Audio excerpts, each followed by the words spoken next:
What's up, everyone, to another episode of the Yankees Den Podcast. I'm your host, Lorenzo Scarabino. We are outside in sunny Florida right now. I'm on vacation. I'm sorry if I don't sound the best or look the best. I don't have my proper camera and microphone with me, but I just wanted to come on, do a video after last night's loss versus the Red Sox 4-1, and I wanted to go over tonight's lineup and the pitching matchup. The Yankees lost the series already, so I wanted to go over this stuff, and then I will be going live tonight with Jimmy, without Jimmy. Hopefully Jimmy's there, but I will be going live for you guys tonight. Hopefully we have a live comment section. I can answer you guys' questions, see what's going on. But listen, the Yankees have been struggling. The swoon happens every year. It's happened every year under Boone, and it's getting annoying. It really is. It only happened under Boone. So I don't know how he's not figuring out a way. It's so obvious to us fans how we could instantly make the team better right now.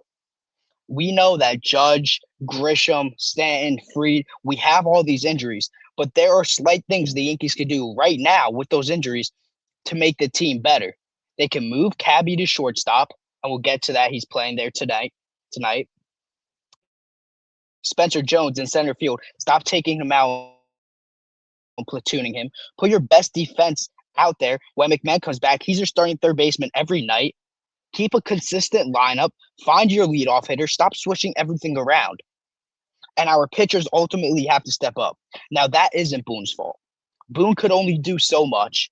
He could throw out the same rotation, obviously, our starters. And if they don't give him innings, that's necessarily not his fault. They're just not doing their job. But the lineup construction and the platoons and who he puts in the game later in the game, who he takes out, who he puts in from the pen, those are in his control. And it hasn't been great decisions as of late. But let's go over. Let's see. Garrett Cole yesterday pitched 5 1/3 inning. He gave up 7 hits, 4 runs, walk. He had 5 strikeouts. Not the best. Did not look the best. Yes, his control is a little all over the place. He's still coming back from Tommy John. We can't rely on him to break us out of a funk coming back from Tommy John. You just got to hope that Garrett Cole is Garrett Cole or close to Cole come September and October. But right now, he's still going to get all the jitters out. He's getting reacclimated to the majors.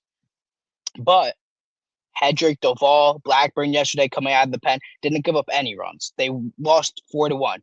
Now, yes, Cole gave up 4 runs, but that's not all his fault. The offense sucked, getting just 3 hits. But Garrett Cole's ERA in Boston is a 6.88.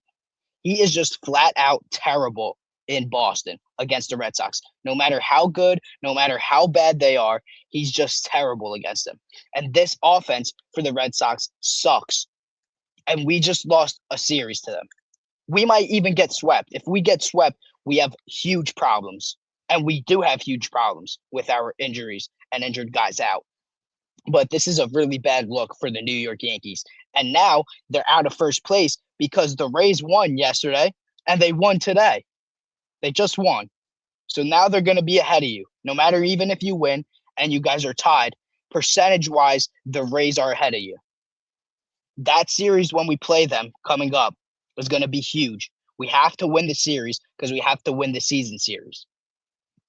But the offense only having 3 hits against a rookie I never even heard of until yesterday. Jake Bennett carved us up. We almost got no hit again from Tolley and Bennett. Very poor. 3 lefties. The Yankees had the 3rd best offense against lefties, I'm pretty sure, in the whole MLB.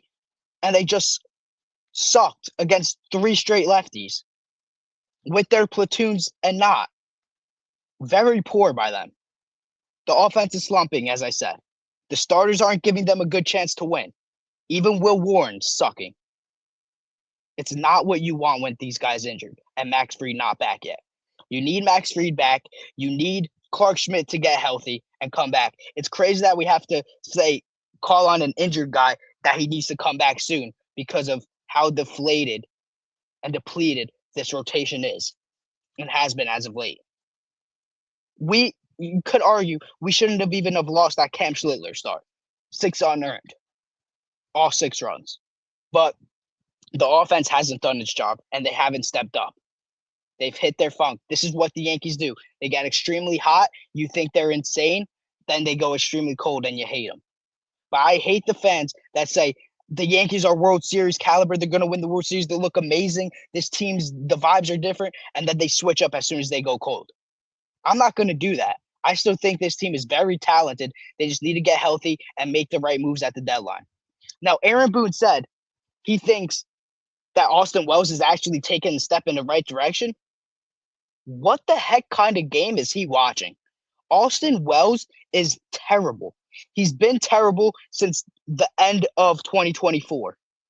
Since 2020 September 2024. He entered the playoffs and he sucked in 2024 too. I don't know what game he's watching. JC Escara would be better to keep right now than Austin Wells. The combination of him and Ali Sanchez, were actually doing better. We were better off getting more production. Now that we sent down JC and now Wells is getting most of the playing time, it sucked. That you just get to an automatic out. At least with Escara and Ali Sanchez, they do something. They get on base. They got hits. They got doubles. They got RBIs. Drove in people with 2 outs. Ali Sanchez. Austin Wells stinks. Can't stand him. Need to get off this team. He needs to be DFA'd. And the reality of it is it's June 28th. So the Yankees have to wait till August 3rd. Well, they don't have to, but they will because that's what Cashman does. He doesn't make moves early. He'll sit and wait and let him try and figure it out. And if he doesn't, he'll make a trade, which is terrible general management. But the reality is Austin Wells is going to be our starting catcher for another month and some change. And it's terrible. It needs to get switched up. Lucky for us, hopefully he gets back to what he was doing before the injury, but Trent Grisham should be coming back sometime in the homestand, Aaron Boone said.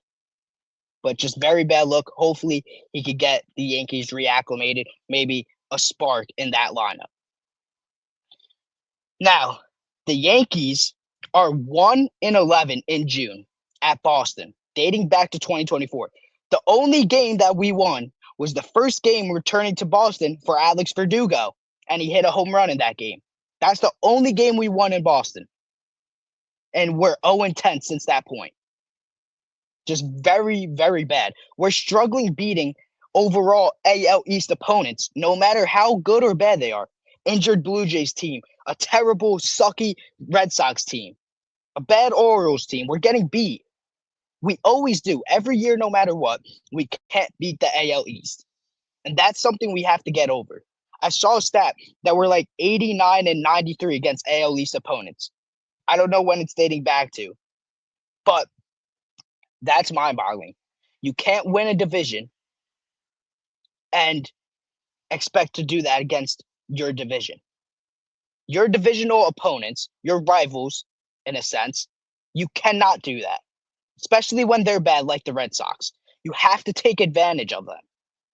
I get it if you're facing a team like the Rays or the Blue Jays of the last few years and they're hanging with you and you guys are having good matchups. But the bottom feeders like the Red Sox, a bad team going through struggles, no excuses. Terrible performance by the Yankees. I don't care if they're struggling. Not beating them and on the verge of getting swept is terrible management, terrible performing. Really bad. But championship teams beat these teams and put these teams away. The real dominant championship teams put these teams to rest. They're having a sucky season, so you go into town against them in Boston and you put them away. You defeat them. You kill all their mojo they have against you. They stand no chance. This Yankees team is keeping them alive, making them think they have a chance. Now, what are you going to do if you're the Yankees and the Red Sox get hot, they get healthy, they get Crochet back, they get these guys back, and then they go on a run? They get some bats at the deadline, and you face them again in the playoffs. You're going to choke? I mean, it's very hard to watch right now, but I'm going to keep watching. I love the Yankees. I think they'll get through it. Just a bad stretch. It happens. They've been good at limiting bad stretches this year. Will they be able to do it in June? Will they be able to limit this terrible stretch in June? Now, moving on to the matchup for tonight and the lineup. So the matchup tonight is Carlos Rodon versus Sonny Gray. Sonny Gray pitched good against us the last time he faced us in Yankee Stadium. We got to get to him. Can't get swept, especially against Sonny Gray, because of the way he talked about the Yankees. Now, tonight's lineup, it's a bit different. Jazz Chisholm's leading off, playing second. Ben Rice batting second, playing first. Dominguez is batting third in right field. Cody Bellinger in left field, batting fourth. Spencer Jones is in center, batting sixth. Rosario is the DH. I don't know why Paul Goldschmidt is not in the lineup. He's been red hot. Oswaldo Cabrera gets his first start of the season back in the majors at third base since getting injured last year. He's batting seventh. Austin Wells is catching, batting eighth. And thankfully, Jose Caballero gets to start at shortstop, batting ninth. Now, why in the world is Jazz Chisholm, who's a strikeout or home run guy, batting leadoff? What I would do is lead off Caballero. I would regularly, with the Yankees healthy, lead off Bellinger, but with the team injured, you want him to drive in runs, and a good player like him to be up with runners on, with the Yankees limited with that, with the injuries. Now, I would lead off Caballero because he fights, he can bunt. He's scrappy. Jazz isn't scrappy. He'll go down on 3 straight pitches. He won't foul a ball. I don't like that at all. We'll see how it works. Hopefully he proves me wrong. Waldo's at third base. I'm going to be happy for him. I wanted to see Waldo. I wanted him to succeed. I loved it when he was on the team up with the majors the last few years before he got injured. I like his morale, his energy. He brings a spark. Let's see if he could do something tonight. First game back in the majors since that injury. No Goldie. All right, I guess they're trying to get Rosario more at bats. But Goldie's been hot, one of your hottest hitters, and you're taking him out of the lineup of a cold lineup, a freezing cold lineup. But let's see. Hopefully the Yankees win. Rodon versus Sonny Gray, 7:10 p.m. start time, Eastern time. Hopefully the Yankees win. That's all I got. I'll be going live after the game. Let's hope. Please, everyone watch. Tune in. Put on your notifications. Like, subscribe to the videos and lives. And stay tuned in for my live tonight after the game. Be on the lookout. That's all I got. Lorenzo Scarabino, your host from the Yankees Den Podcast. Let's go, Yankees.